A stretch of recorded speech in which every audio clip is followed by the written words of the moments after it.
let's start. Can we say what Trump just did is a colossal blunder? Can we characterize it like that? Yes, I think we can. I think it is a colossal blunder. I don't know how it's going to play out exactly. There might be a collapse in Iran. I don't think so myself, but if I was to say that it wasn't going to happen, I wouldn't be saying the truth, because I don't know. I don't know how stable Iran is. But I cannot see that there is any good outcome for the West, for the United States, for the world from this affair, but especially not for the United States. If this fails, and by failure, what I mean is if the government in Iran survives, if the political system there survives, because this is straightforwardly now an operation to overthrow the government of Iran. If Iran survives, then that is an enormous political disaster for the United States, for Donald Trump, and for the entire American position in the Middle East. If this succeeds, then I can't see that it's ultimately in the end going to be that much better, because yes, for a while, Trump will be able to take a victory lap and claim that he's overthrown the regime in Iran and all of that. But you're going to have a very, very broken, unhappy, fragmented, chaotic country, which will cause enormous problems in the Middle East and which will lead to much greater instability there. And in the meantime, and this is something not to be overlooked, in the West, we've become so cynical about everything that we do overlook these things.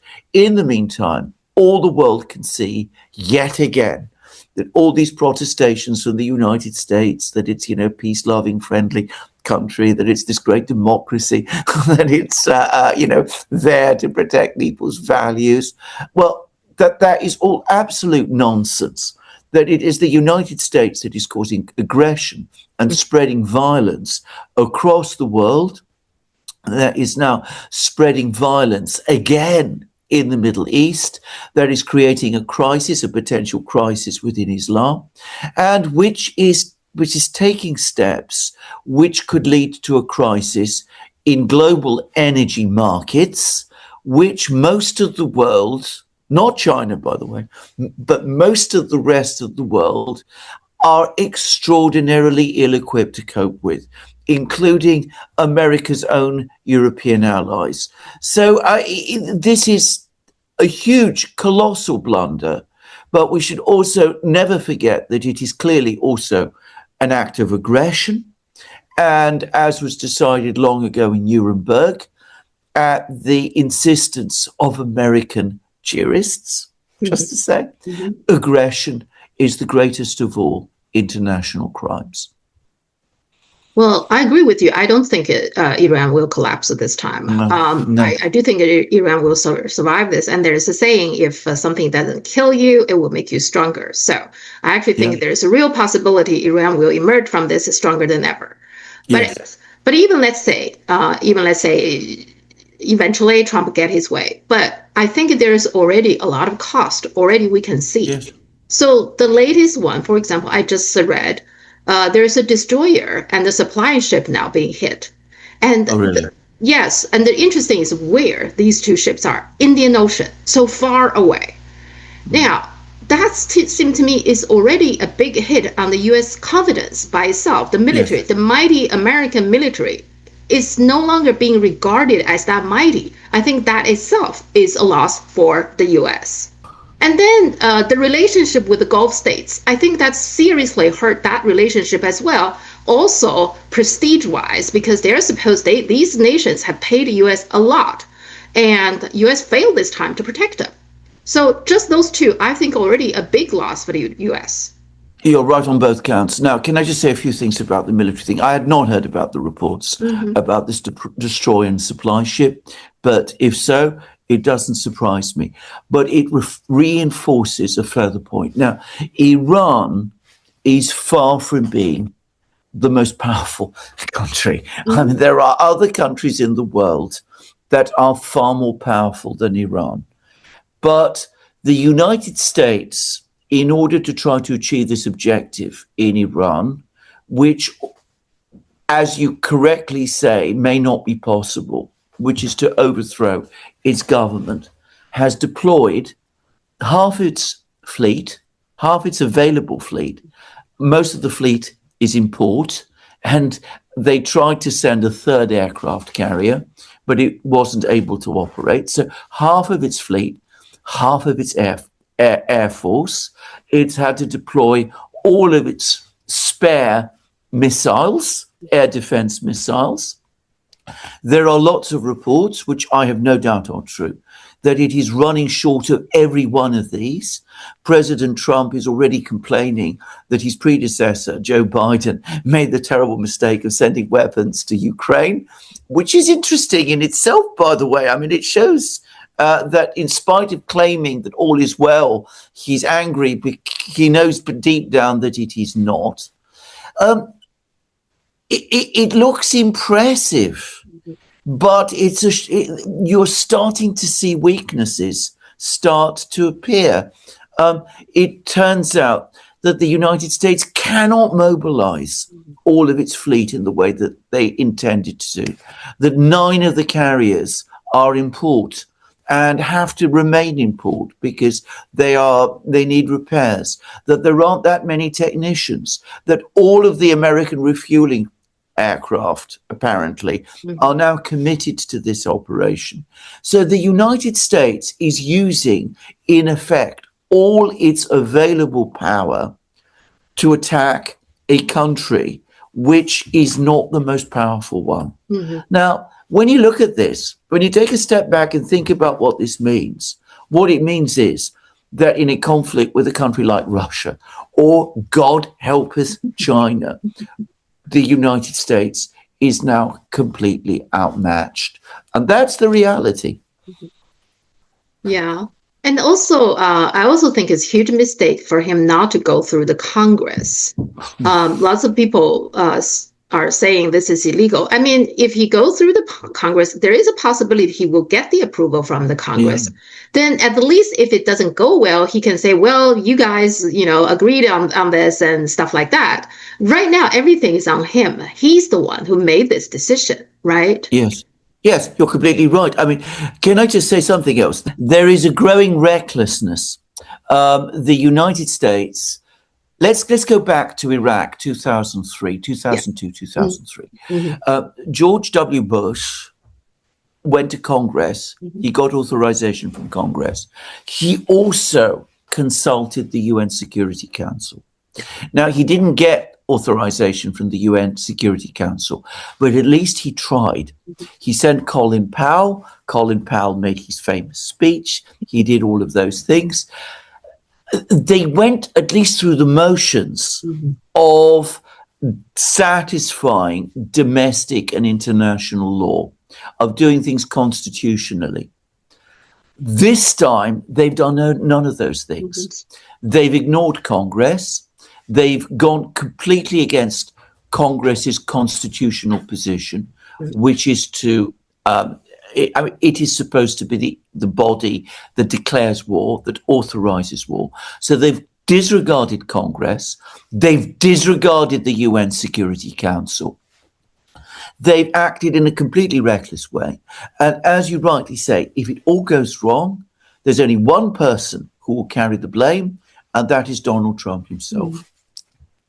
Why is he so spearheaded about this? His own Joint Chief of Staff, General Dan Kane, actually made it publicly known that he's against this. He didn't think this is a good idea. And yet, Trump is so determined on this. What's the reason behind it, do you think?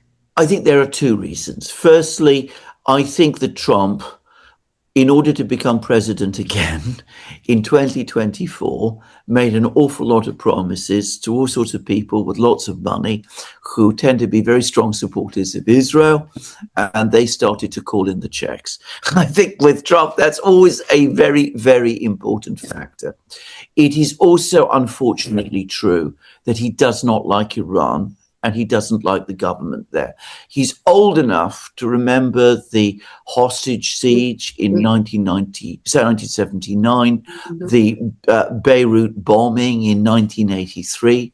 He still lives in the world of all of these things.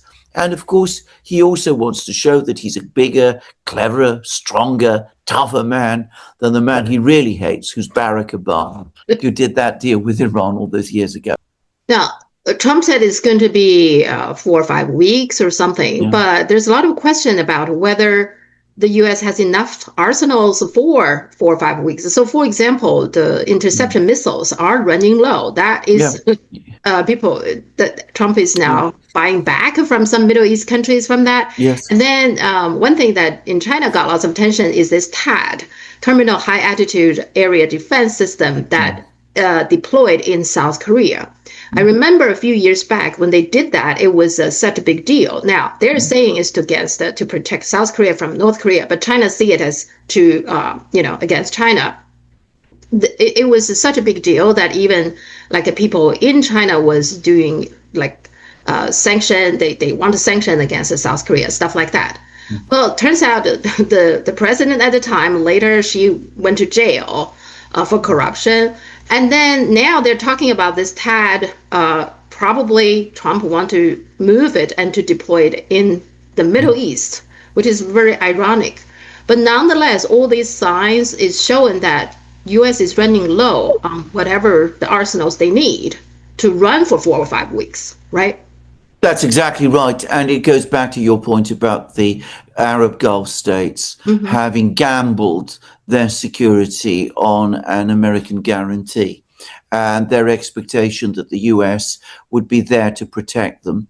And of course, the US isn't able to protect its own bases in the Gulf states. I mean, we've seen attacks on its bases in Bahrain, in Qatar, in Saudi Arabia.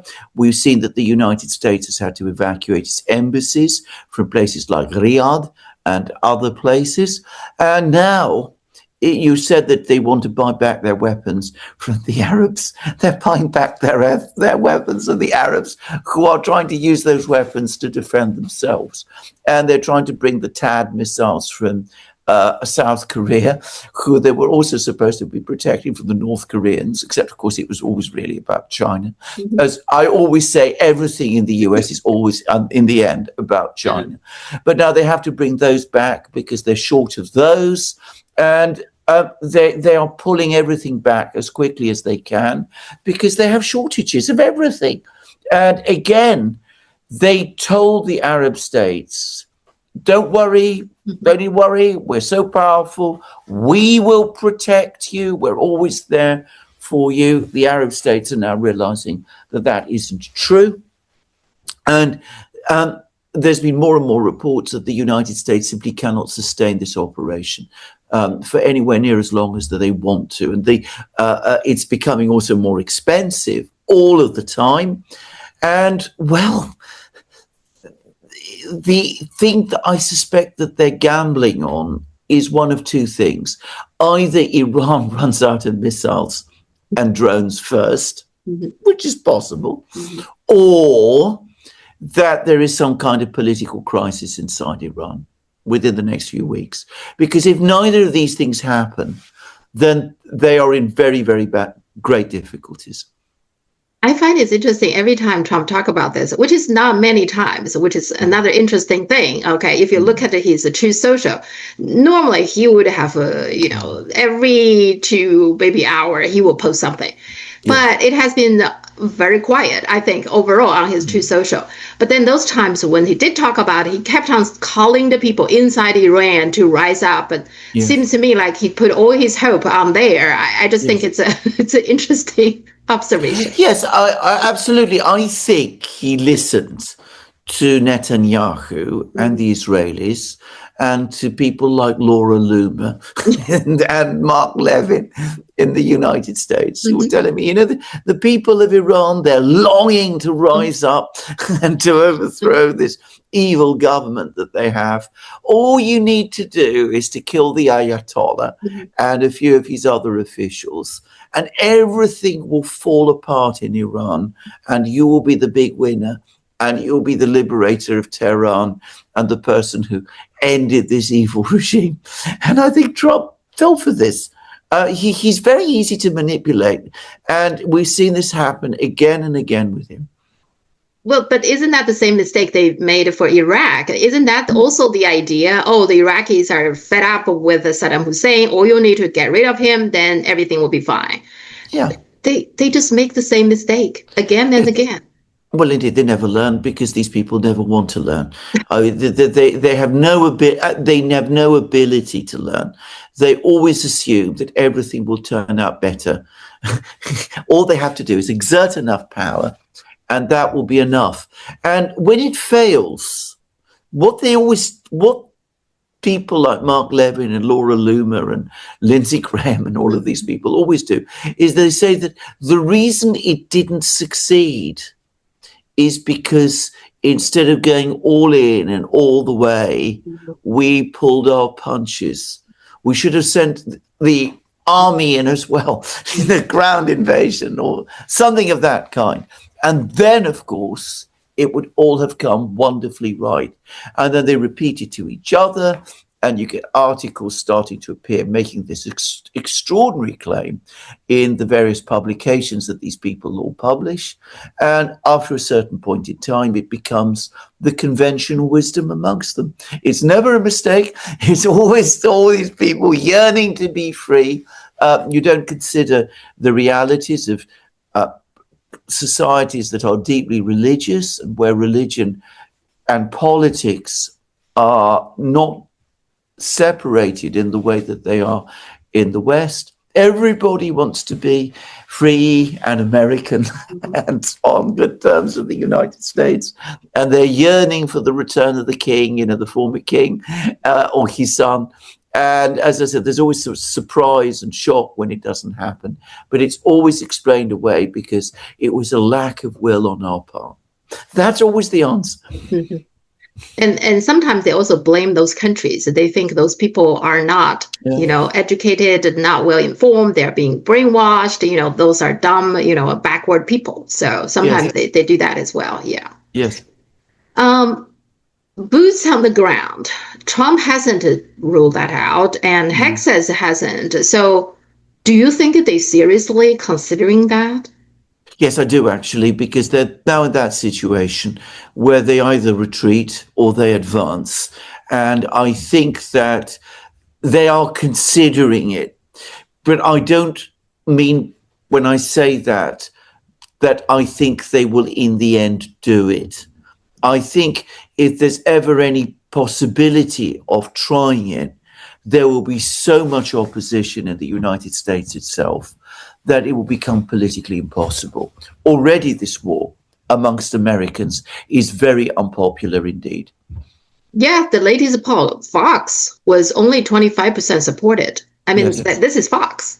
I would think that their audience are very supportive of Trump overall, but absolutely for this war, because Trump, another thing interesting is the Sunday shows. Trump didn't send anybody hexes or Rubio or Trump himself. None of them showed up in the Sunday show. That's also remarkable. Isn't that they normally would use the Sunday show to convince the people, make their cases. They didn't do any of that. Exactly. So they just gave up on convincing the people. They just I'm just doing this my way, whether you like it or not. I'm just doing it. Is that the attitude now?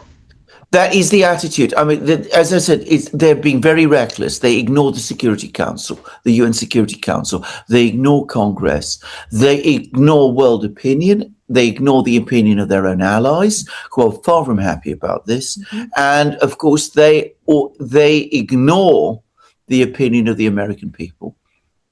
In terms of Iran, what I find interesting is there are some people, from Iran are saying that this generation, the young people, many of them had hard time to understand why their parents and grandparents are hating the United States. Yeah. But after this, some of them started to understand. Well, because what they're saying is that it seems like the U.S. government is an Epstein government. They either rape young girls or bomb young girls.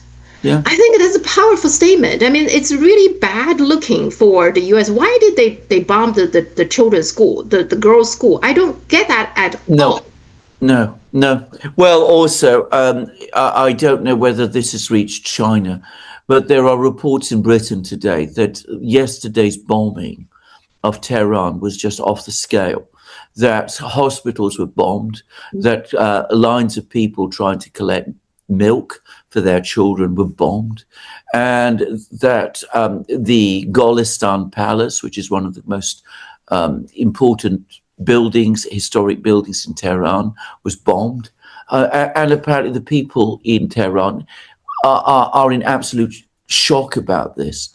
And the interesting thing was the Western reporters are mostly based in northern Tehran, which is the middle class, anti-government, pro-Western area, if I could put it like that. And even there, you could see from the interviews that people were shocked. Of course, they never think this. This isn't something that ever really enters into their calculations. And the cruelty of these attacks is extraordinary. The violence. And I can't help but think that it reflects extreme frustration with the fact that the original plan has not happened, and anger. You mentioned the anger towards the people, that they haven't risen up and taken advantage of the great opportunity for peace, democracy, friendship, and friendship with the United States that they were supposedly offered. Do you think that they're going to rethink their policy in terms of their nuclear weapons, pursuit of their nuclear weapons? Because so far, because my understanding, actually, Khamenei himself is the one who against Iran to have a nuclear program, nuclear weapons. Now he's being killed, so whoever succeed him, they are going to rethink this, right? Absolutely correct.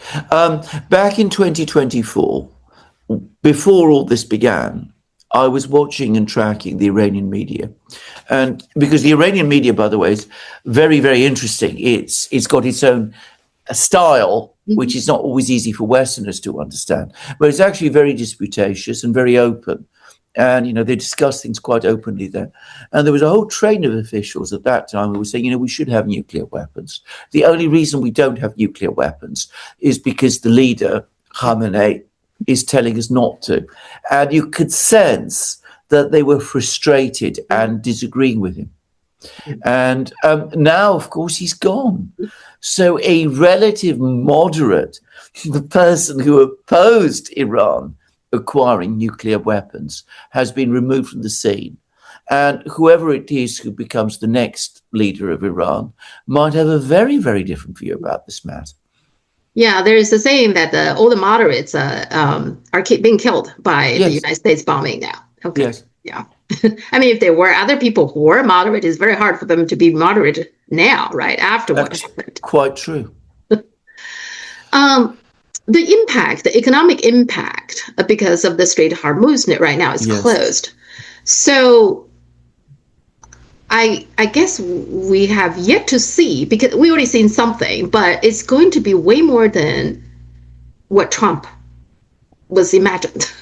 Yes. Well, he didn't believe this would happen because again, he expected that there would be a regime change very fast. Now, I've been looking at the figures here, and I've discovered some very, very interesting things, because one of the things that all over the media here, they're saying, oh, it's going to be very bad, prices will go up, but the country that's going to be hurt most is China. Yeah. Because China imports all of this oil from the Gulf, and it passes through the Straits of Hormuz. This is completely wrong. This is entirely wrong. First of all, something I did not know, China produces 84% of its energy. I mean, it is one of the most self-sufficient in terms of energy countries in the world. I mean, United States is self-sufficient, but then it's an oil exporter. Russia is self-sufficient, but then it is an oil exporter. China does not export oil, but it is remarkably self-sufficient. It's got coal, it's got nuclear power, it's got batteries, it's got solar energy, and it has its own oil, by the way, quite a lot of it, which it produces for itself. So China imports oil from many places.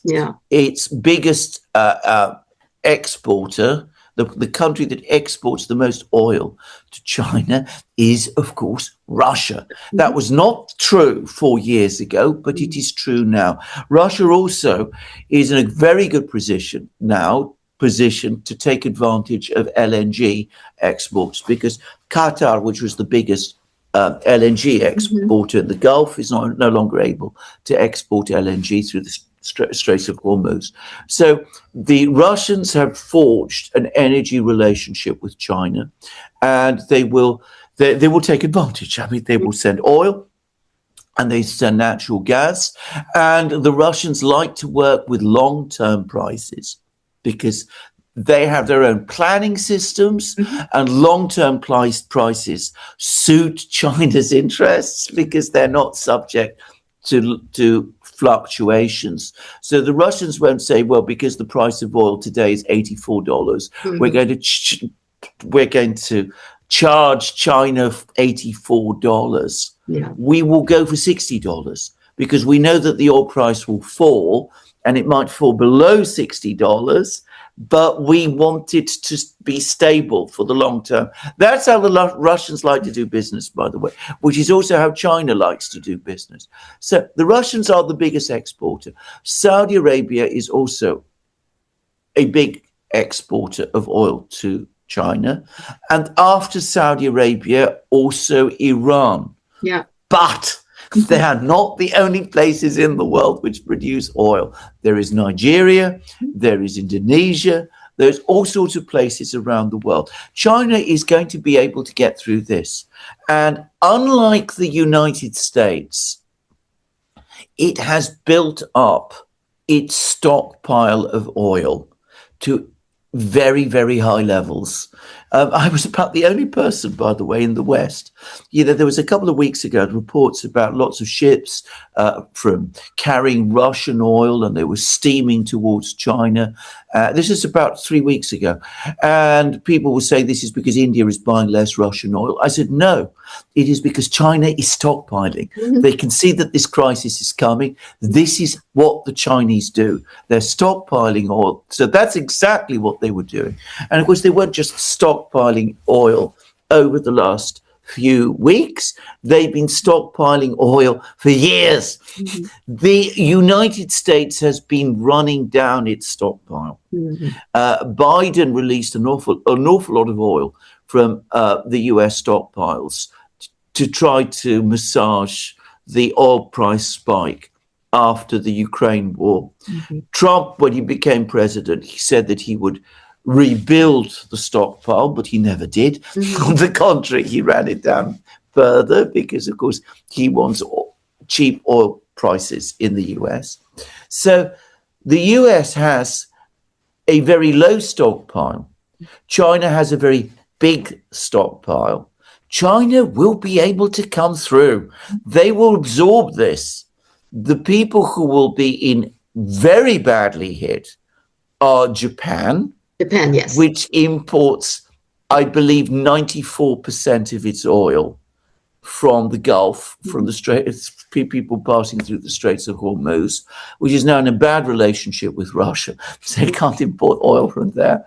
And of course, the Europeans. And the Europeans are in a very, very bad position as well, because not only are they not importing oil from Russia, they're not importing gas from Russia either, and their own gas reserves are at an extremely low level for this time of year. So China will be fine. Europe, it'll be America's allies who are going to have to buy oil and gas. And who are they going to be competing against?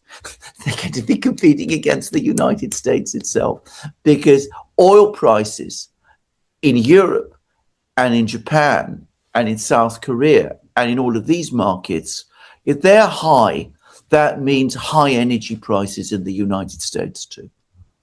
South Korea's stock market already crashed. So Exactly. yeah, Exactly. it just Exactly. yeah, because they know Exactly. this is bad news. Yeah, for South Korea. Exactly. And Japan's problem is right now, actually, Japan really needs China, but it get bad relationship with Russia, with China, and the good relationship with the United States. Basically, United States want all the money from Japan to go to the United States. So United States is not helping Japan with anything. No, exactly. Exactly. Now, let's look at the Wangyi's phone calls. All right. Yes. Lavrov, that no surprise. I guess they just agree they are on the same page, right? That's what the phone call. Yes. And Oman, I find interesting. So is it Oman among all the Gulf states are more neutral kind of a country trying to mediate this and mediate that? I guess that's the reason Wang Yi called Oman. And what's interesting is what he said here. He said, I hope that the Gulf countries will strengthen their independence and autonomy, oppose foreign interference, develop good neighborly relations, and enhance unity and cooperation so as to truly take their future and destiny into their own hands. I think that's pretty strong words, basically saying, forget about the US, you need to work with Iran to get this resolved. Is that how you Correct. That's exactly what he's saying. Now, Oman was the country, I mean, it's slightly separate from the other Gulf states. It acted as a mediator between Iran and the United States in the talks, and it's had historically good relations with Iran. So it's slightly at a distance from some of the others. But as to Wang Yi's meaning, the meaning of his words, they're perfectly clear. He's saying to the Gulf states, look, you tied yourselves so closely to the United States. What has it got you? You're now being attacked. Your energy system is in collapse. Your economies are in crisis. Doing what the Americans tell you, what has it led you to? And then phone calls with Iran. Both Iran and Israel. So I guess with Iran is pretty clear, support Iran's right to defend itself. With Israel is kind of interesting. He said that China has consistently advocated resolving international and regional hotspot through dialogue and consultation. All parties should abide by the purpose and principles of the UN Charter and refrain from using or threatening to use force in international relations. This is also in the fundamental interest of all parties, including Israel. So basically saying we against the fact that you're using violence, using forces, right? Yes, that's exactly what he's saying. He's saying that what you're doing is completely wrong, that you've attacked another country which wasn't attacking you, that this is a clear violation of the UN Charter and international law.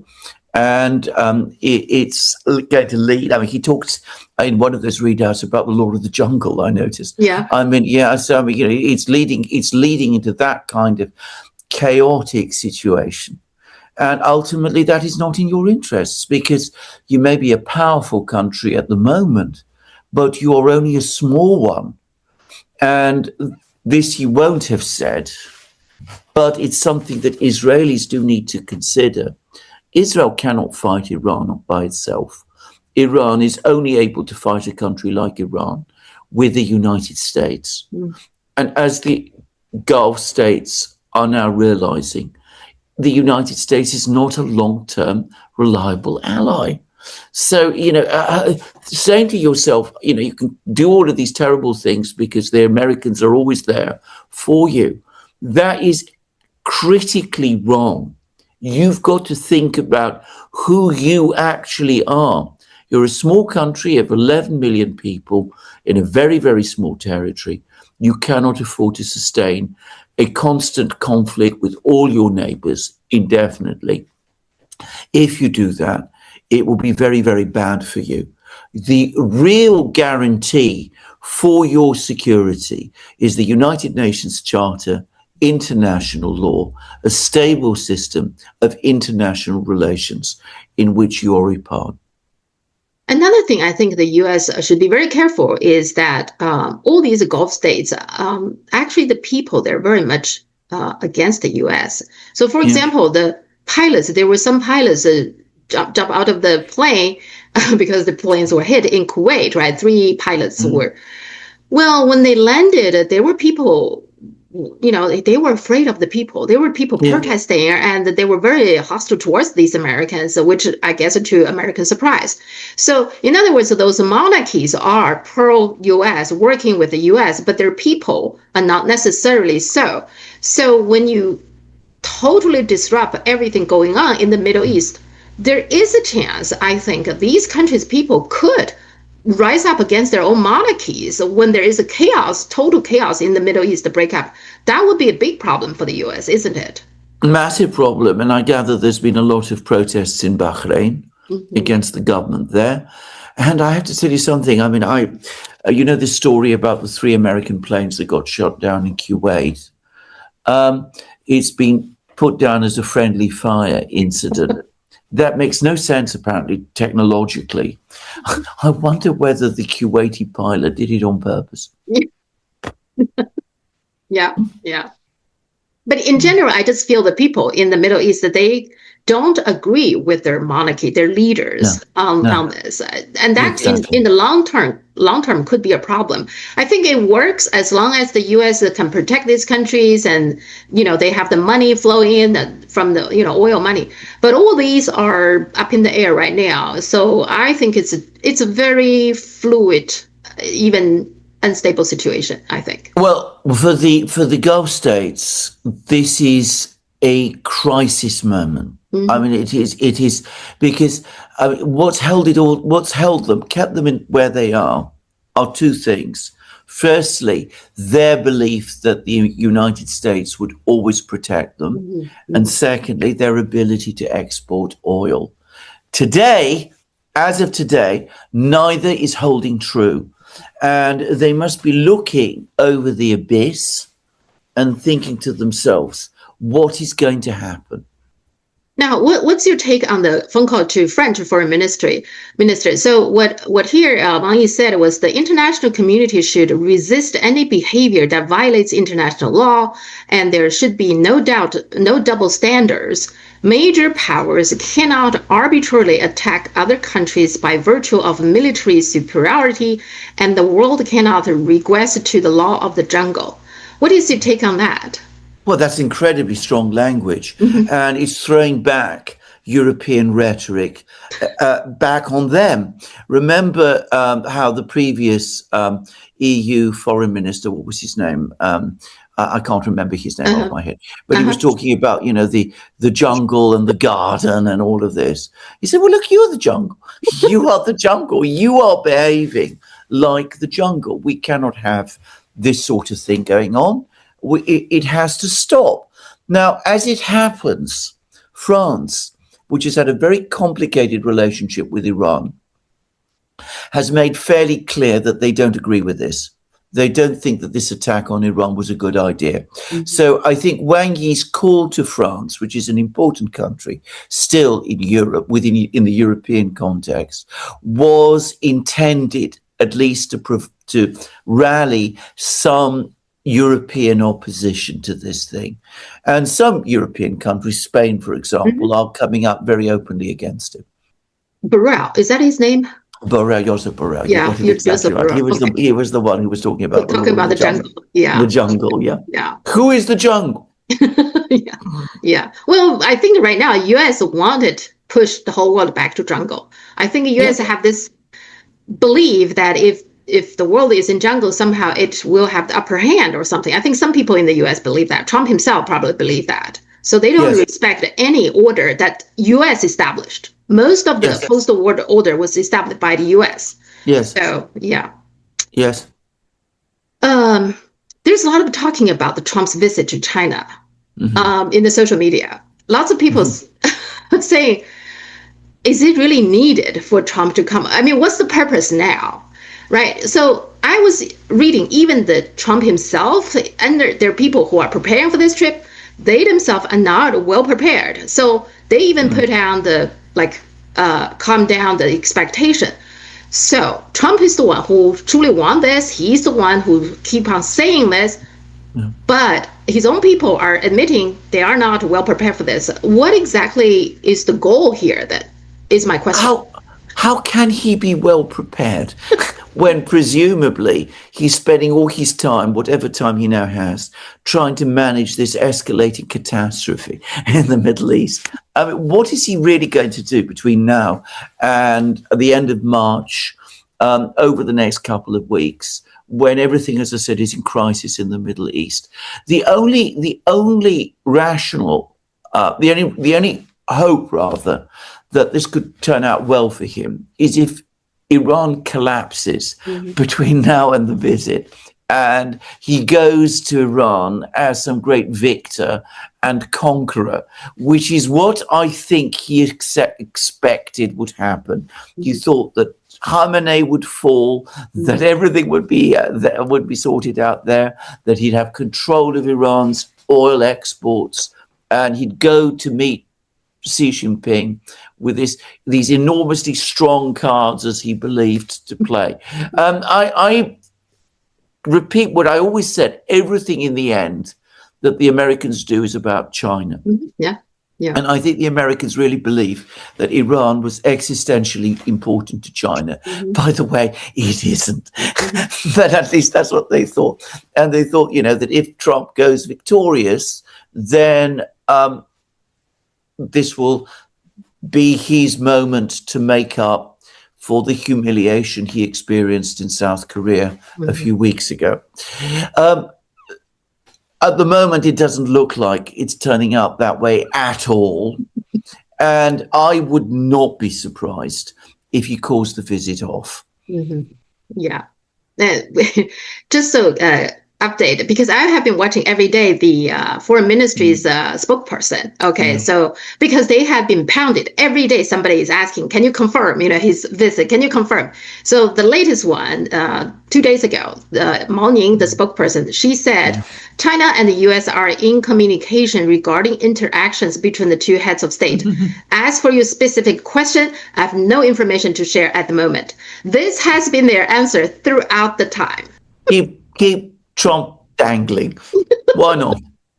But I think it's with the situation now, I think it's more likely they're going to say, okay, postponed or something like that. They probably will not just cancel it altogether, but they will say there will be delay. Yeah. China never cancels anything altogether. They'll simply say, look, this isn't the right moment.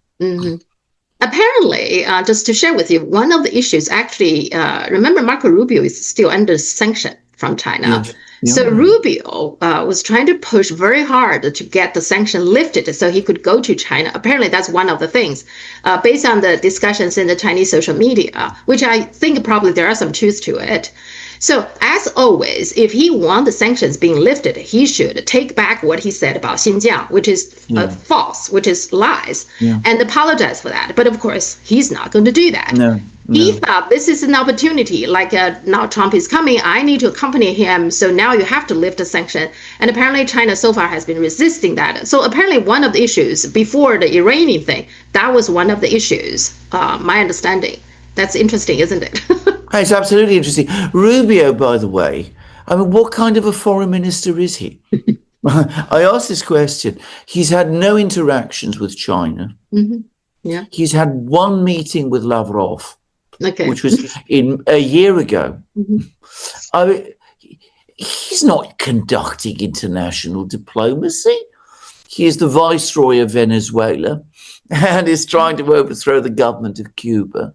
And that's all he's doing.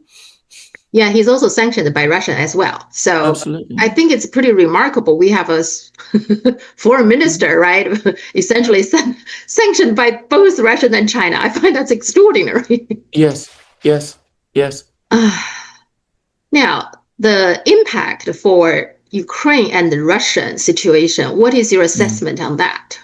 Well, for Ukraine, this is a disaster. I mean, the Ukrainians still depend on the Americans for military supplies, air defense missiles, air-to-air missiles, by the way, which they're trying to use to shoot drones down, all of these kind of things.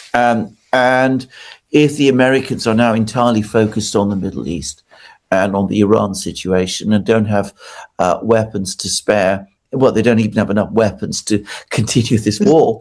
How are they going to go on supplying Ukraine? And we see what Trump is saying about how angry he is about the fact that Biden wasted away all those weapons, giving them to Ukraine, and the rude things he's saying about President Zelensky. So it's difficult to avoid the impression that there's going to be a major cut-off of military supplies to Ukraine. I don't think there's any doubt about that. The other major problem for Zelensky is that if the United States is completely consumed in the Middle East, they're not going to have any time for him. So all of the diplomatic pressure that the Americans have been putting on the Russians to come to some kind of peace agreement is going to fade away. And that will mean that the Ukrainians are going to be left by themselves on the battlefields. And what real interest will the US have in conducting an economic war against Russia if all of their interests are focused on Iran? And on top of that, there are some suggestions that some of the Arab states could be turning to China and Russia for mediation. The Crown Prince of Saudi Arabia called Putin and said that he hopes, in other words, that Russia could play a constructive role in helping to de-escalate the tensions. He wants the Russians involved as mediators because Russia has good relations with both Iran and even Israel. So if that is true, if that is a role that the Russians are going to play, then that's going to give them leverage over the United States as well. So for Zelensky, this is very bad. And last but not least, of course, if there's going to be a worldwide energy shortage, the Russians do sell a lot of oil on spot markets. They're going to have more money.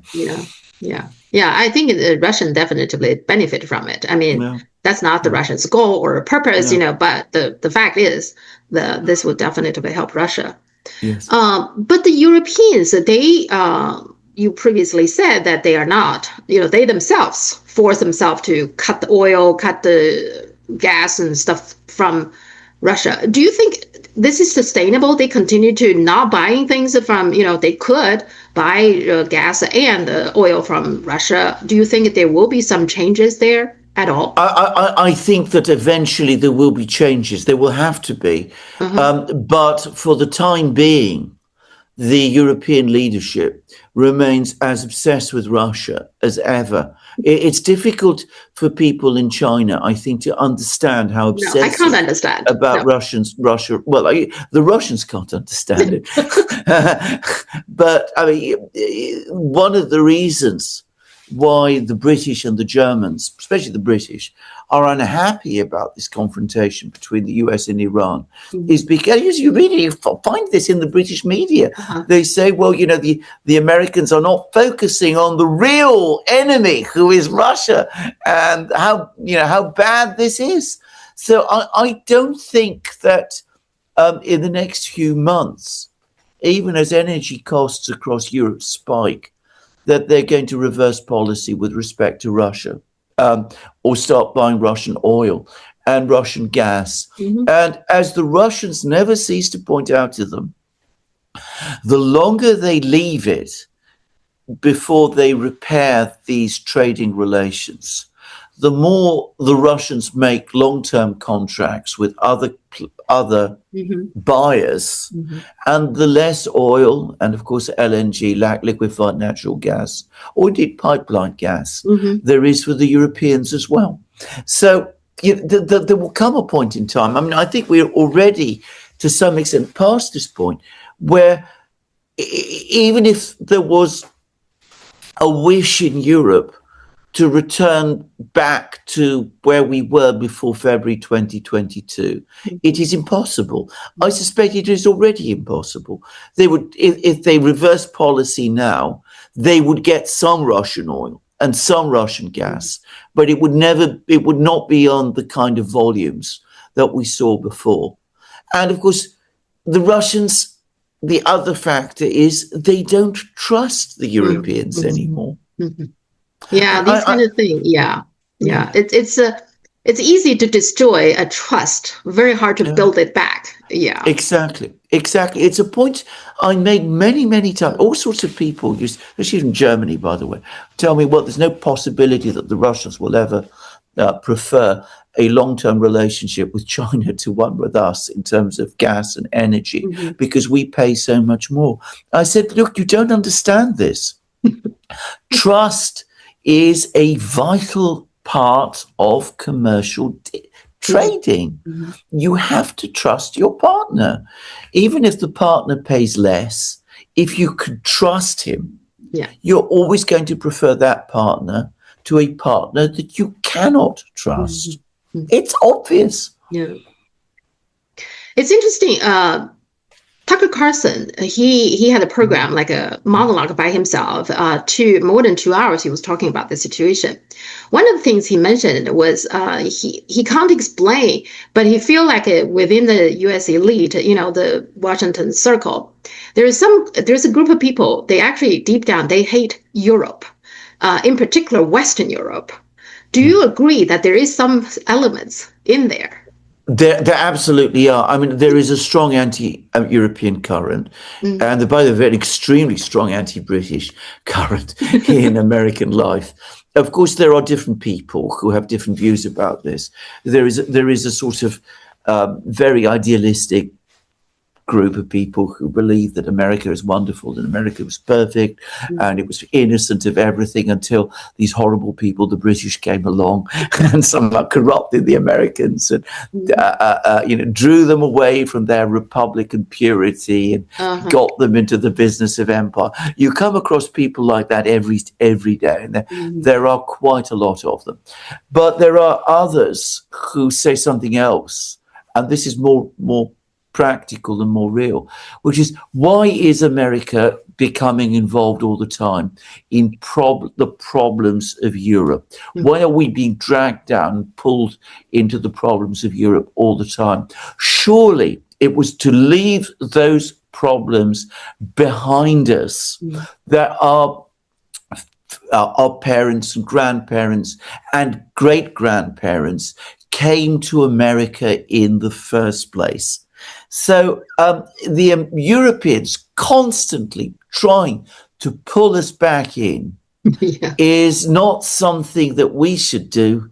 The Europeans are the old, exhausted, corrupt, warlike, fascistic, communistic, left wing, right wing Mhm. continent, whatever it is that these particular people might think at any point in time. We should not be part of it, and this is a very strong view. I get it every day. I get people writing to me like that all the time. Even my accent, for some people in the US, is a problem. The fact that I speak with a British accent is a problem. Well, according to Tucker Carlson, he said this thing so far. He thinks the losers, of course, the Gulf states, right? They got Mm. hit. I mean, that's Yes, just, and then yes, of course their oil exporting is now a problem. So, yes. but he also thinks Europeans are the losers because, first of all, energy prices will go up for sure. Mm. That hurts Europe. Also, if Iran totally collapses, the refugees will go to Europe Yeah, of again. course. So that's Of course. another possible, quite He's right. possible. He's absolutely right. Yeah.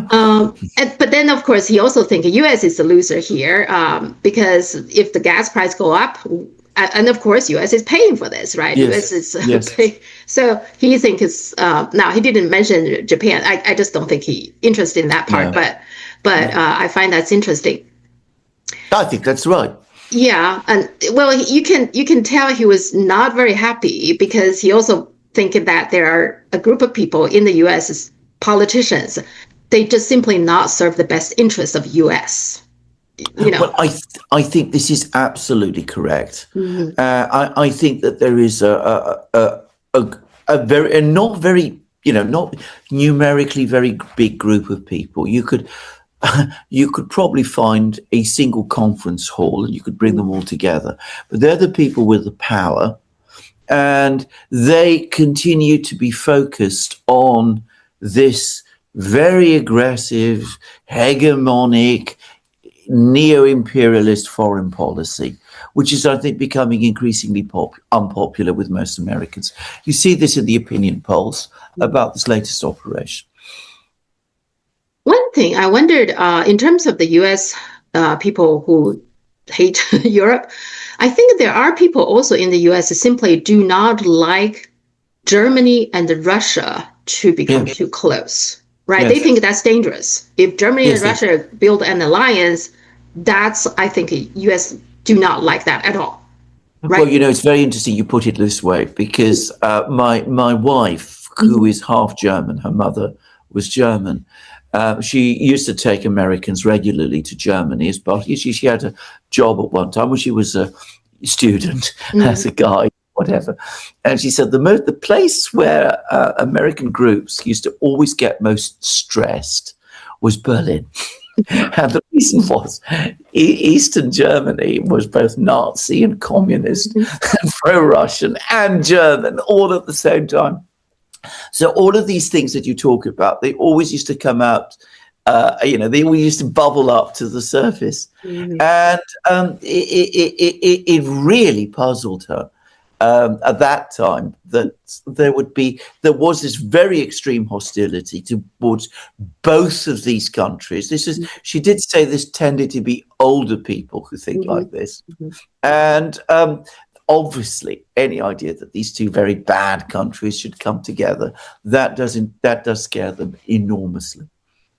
Obama was spying on Angela Merkel. Remember, we put something on her phone. I thought that's extraordinary. They must be very worried about what Germany is doing or something to do something that extreme, right? Well, exactly, they are. I mean, keeping Germany and Russia apart has been an obsession of American foreign policy. So it's an obsession of British foreign policy as well. Well, I can see with Germany's industry power and then Russia's unlimited natural resources, that could be something very formidable. Yes. Yeah. And now, of course, Russia is friends with China. And Germany's had good relations with China too. China, Russia, and Germany are, well, good. God help us. That's the stuff of nightmares. That would be a nightmare. Yeah. It wouldn't be a nightmare. It'd be a wonderful and good thing.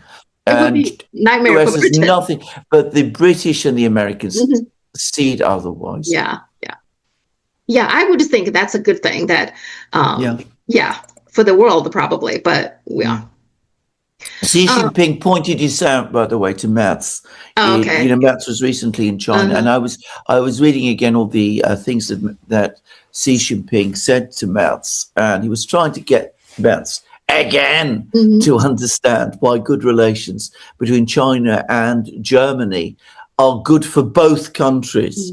It's not a zero-sum game. It's not China gaining more than Germany is. But I don't think that Mats really understood him. Well, why does Germany chose like the British and the United States side versus, the Russia-China side? Germany has the power to choose whichever side. Why do they line up with This is very difficult to explain to people from outside Europe, but I do think China plays a big role here. I think the Germans, at a sort of deep level, haven't really thought about China very much. But Russia is the colossus to the east. And there's been this very long, deep-seated rivalry between Germany and Russia. And there are also religious dimensions to it. Russia is Orthodox or communist, God help us. Germany is Christian and mostly Catholic, or very Catholic. And there's always been this, the two giants of Europe, very, very wary of each other, very, very hostile to each other. It's much, much stronger on the German side than the Russian, by the way. Isn't Karl Marx, he's German, right? He's a German Jew. So communist, actually, the idea comes from Germany. Absolutely, correct. Absolutely true.